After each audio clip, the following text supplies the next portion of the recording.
আফামান কানা আলা মুমিনান কামান কানা ফাসিকান লা ইস্তাবুন। রব্বুল আলামিন বলেন, যারা মুমিন, যারা ঈমান আনে, আর যারা ফাসিক, যারা পাপাচার, হে নবী আপনি দেখবেন কখনো তারা কিন্তু কাজ কারবারের দিক থেকে সমান না। আম্মাল্লাযীনা আমানু ওয়া আমিলুস সালিহাত, যারা ঈমান আনবে, ঈমানের উপরে ভিত্তি করে যারা সালেহ আমলে সালেহ করবে, নেক কাজ করবে। এখানে ডাক্তার আছে, সালেহ শব্দের ব্যাখ্যা আমার মনে হয় এখানে যদি যত মানুষ আছে জিজ্ঞাসা করি, সবাই এক বাক্যে হয়তো বলবে সালেহ মানে নেক কাজ। সালেহ মানে না, না, সালের আধুনিক ব্যাখ্যা করা লাগবে আপনাকে এখন। যারা ঈমান আনে, ঈমান আনার পরে যারা আমলে সালেহ করে, সালেহ মানে শুধু নেক না, শুধু সৎ না, সালেহ মানে যোগ্য। সালেহ মানে কি? ঈমান আনার পরে আপনাকে যোগ্যতা অর্জন করা লাগবে। এই পৃথিবীকে সুন্দর করে সাজাতে হলে যে যে জায়গায় আমরা যেতে চাই, ওই জায়গার আগে জ্ঞান অর্জন করবেন, প্রশিক্ষণ নেবেন, সঠিকভাবে ওই জায়গাতে কাজটা আঞ্জাম দেবেন, এর নাম সালেহ। এটা আজ আমরা মুসলমানরা করতে পারছি না, এই জন্যে রাষ্ট্র আল্লাহ আমাদের হাতে দেয় না। এক কথা বলেন না কেন? একজন ডাক্তার, ওনাকে চিকিৎসা বিজ্ঞানের উপরে আগে শিক্ষা নেওয়া লাগবে, প্রশিক্ষণ নেওয়া লাগবে, এরপরে সুচারুরূপে কাজ আঞ্জাম দেওয়া লাগবে, ওইটার নাম আমলে সালেহ। শিক্ষা ব্যবস্থা থেকে ওনাকে দুর্নীতিগ্রস্ত করে গড়ে তোলা হচ্ছে আবেদ চাচার মাধ্যমে। কি কথা বলে না কেন? আবেদ চাচা টাকা পয়সা নিয়ে শুধু প্রশ্ন ফাঁস করে, ওই প্রশ্ন দিয়ে উনি লেখাপড়া করে ডাক্তার হয়, শেষে রোগী বাঁচাতে যেয়ে মেরে ফেলে। এরকম একটা বিভাগে না, দুনিয়ার প্রত্যেকটা বিভাগে আমরা দেখতে পাচ্ছি এরকম অযোগ্য মানুষগুলো। আর যোগ্য যারা ছিল, এই মানুষগুলো ছিল কোণঠাসা, এরা কাজ করতে পারে নাই। এই জন্য আমরা এমন একটা দেশ তৈরি করতে চাচ্ছি যেখানে শুধু সৎ হলেই হবে না, নেক হলেই হবে না, যোগ্যতা সম্পন্ন হওয়া লাগবে। বাংলাদেশের ডাক্তারগুলো যদি ডাক্তার শাহিন চদ্দারের মতো বানাতে পারতাম, ডাক্তার মতিয়ার রহমানের মতো বানাতে পারতাম, ডক্টর ফয়জুল হকের মতো বানাতে পারতাম, ডাক্তার ফাতেমা সিদ্দিকার মতো বানাতে পারতাম, এই দেশটা আমার মনে হয় চিকিৎসা বিজ্ঞানে বিভাগে কোনো দুর্নীতি থাকতো না। আপনি বিচার ব্যবস্থার দিকে তাকান, যারা বসে আছে, আমার যে রায়টা কয়েকদিন আগে দিয়েছে, উনি আমার মামলা এভাবে দেখার পরে বিচারপতি বলছে কোনো কিছুই পেলাম না, এর ভেতরে কোনো মাল নেই, আমি বিচার করব কি দেখে। বলছে যান, আপনাকে আমি খালাস দিয়ে দিলাম। মনে মনে বলতে গেলাম যে স্যার, আপনার এই মামলাটা তো 3 বছর এই টেবিলই ছিল, তখন তো বলেননি যে কোনো মাল নেই, এখন হঠাৎ করে মাল পাচ্ছেন না মানে? উনি এইটাই বলতো যে হুজুর আমার হাত বাঁধা ছিল। কি কথা বলেন না? যোগ্যতা কিছু মানুষ সম্পন্ন ছিল, কিন্তু তাদের হাত, বলেন বলেন, আরো তাদের হাত বেঁধে দেওয়ার জন্য এমন এমন কায়দা কৌশল করা হয়েছে, বাধ্য হয়েছে তারা হাতের বাঁধন আরো শক্ত করতে। এই মানুষটা সৎ থাকবে কি করে? বিভিন্ন ঔষধ কোম্পানির লোক এসে এসে বলবে স্যার এই ওষুধ লেখেন, না লাগলেও লেখেন, আপনাকে আমরা অমুক অমুক জিনিস দেব।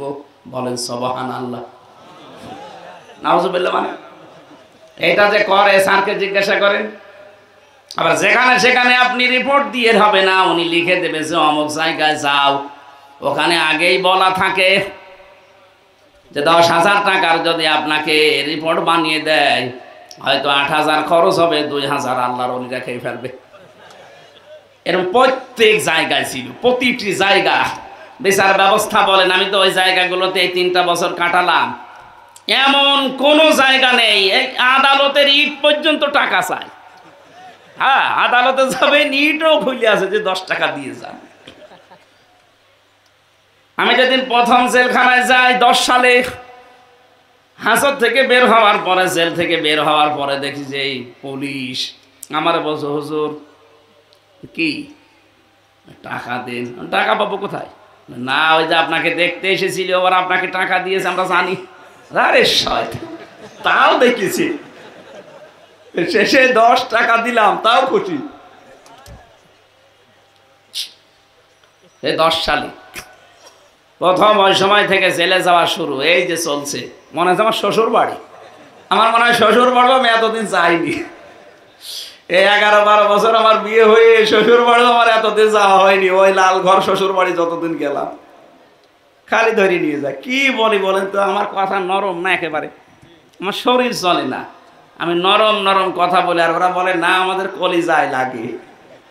আজকে যদিও বলছি না, কারণ আমার শরীর পারছে না, ঘুম ঘুম ভাব, এখন আমার মনে হচ্ছে ঘুমায়। কি বড়ি দিয়েছে আমি বুঝলাম না, কালকে ডাক্তার দেখালাম তো কি বড়ি দিয়েছে বুঝছি না, খালি ঘুম লাগছে। আমার ভাইরা, এখানে যারা ঈমান আনার পরে আমলে সালেহ করবে, রব্বুল আলামিন বলেন এদের জন্য আমি আল্লাহ একটা জান্নাত আলাদাভাবে বানিয়ে রাখলাম। ফামা আওয়া, তাদের জন্য একটা জান্নাতের নাম আছে মাওয়া। নাম কি? জান্নাত কয়টা বলেন তো? না না, জান্নাতে একটা দরজা বা স্তর 8টা, 100টা আমি পেয়েছি তাফসিরে। কোরআনে আল্লাহ 100টা জান্নাতের বর্ণনা দিয়েছেন, আমরা মাত্র 8টা জানি। এর স্তর আছে, যে যেই ধরনের কাজ করবে দুনিয়ায় আল্লাহ পাক ওই দরজা দিয়ে তাকে প্রবেশ করাবে। এক গ্রামে প্রাইমারি স্কুল নেই, বলেন না কেন? 1 থেকে 5 পর্যন্ত পড়ায় না? যে যেই ক্লাসে পড়ে ওই ক্লাসরুম আলাদা আছে না, দরজা আলাদা আছে না? আপনি 1-এ পড়েন, 5-এর ক্লাসে ঢুকতে পারবেন? আর ঢুকলে আপনাকে বসতে দেবে? ওই ক্লাসে উঠতে হলে এখন আপনাকে 4 বছর পড়া লাগবে। কথা বলে ঠিক কিনা?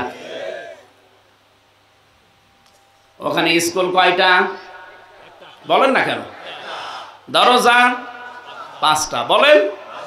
এই পৃথিবীতে আল্লাহ পাকের যে বান্দা বান্দিগুলো যে যেই ধরনের কাজ করবে আল্লাহ তাকে জান্নাতের ওই দরজা দিয়ে প্রবেশ করাবে।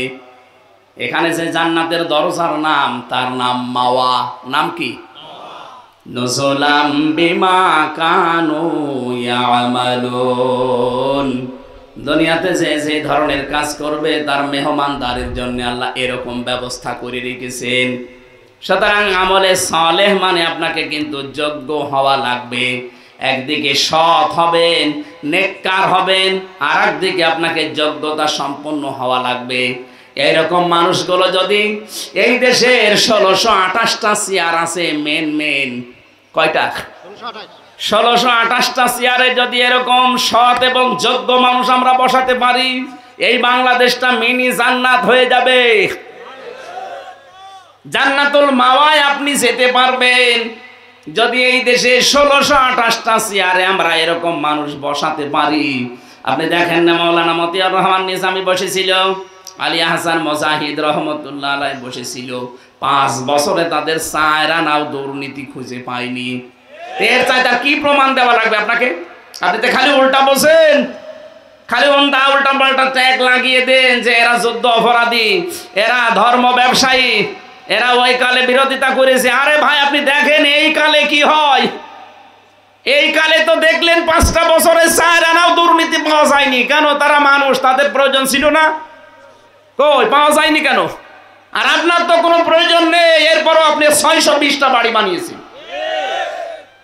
ভূমি মন্ত্রণালয়ের দায়িত্বে যে লোকটা ছিল প্রতিমন্ত্রী, চট্টগ্রামে বাড়ি, ওর 620টা বাড়ির সন্ধান পাওয়া গেছে। আরে ভাই একটা মানুষ বাঁচে কয়দিন? এত বাড়ি কি হবে আপনার?